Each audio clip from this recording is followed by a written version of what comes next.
Hi, Lauren Fritsch here, and I want to talk to you about timelines for success.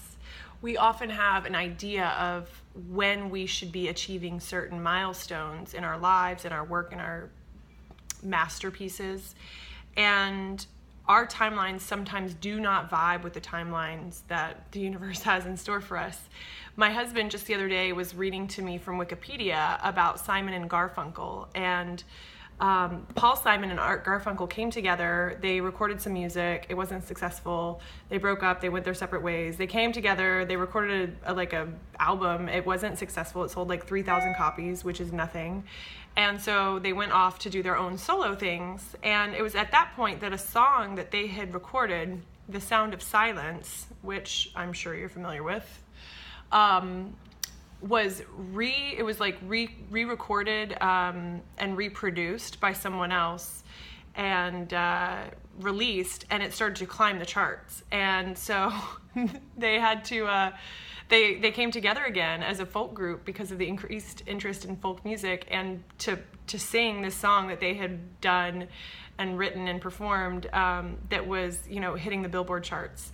And in order to do that, someone had to actually call Paul Simon, who was over in the UK and Europe, kind of playing random places on his own, and was like, "Oh, by the way, yeah, your song's hitting the Billboard. So can you please come back and tour it?"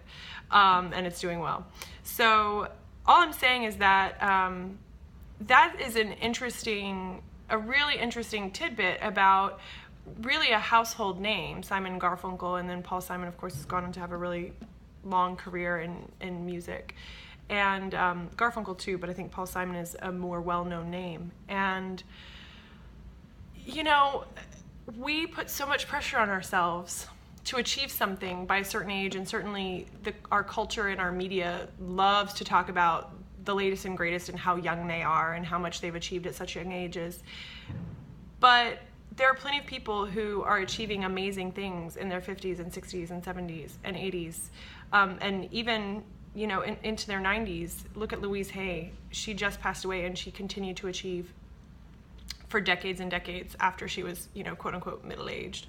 So I just want to encourage you, and also encourage myself, to take a chill pill.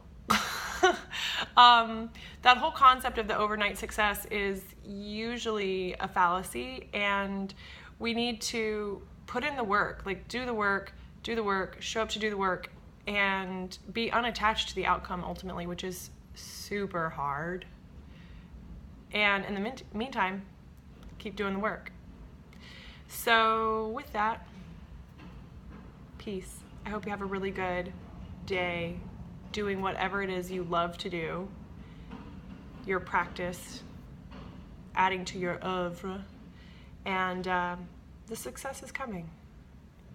It is coming. Thanks.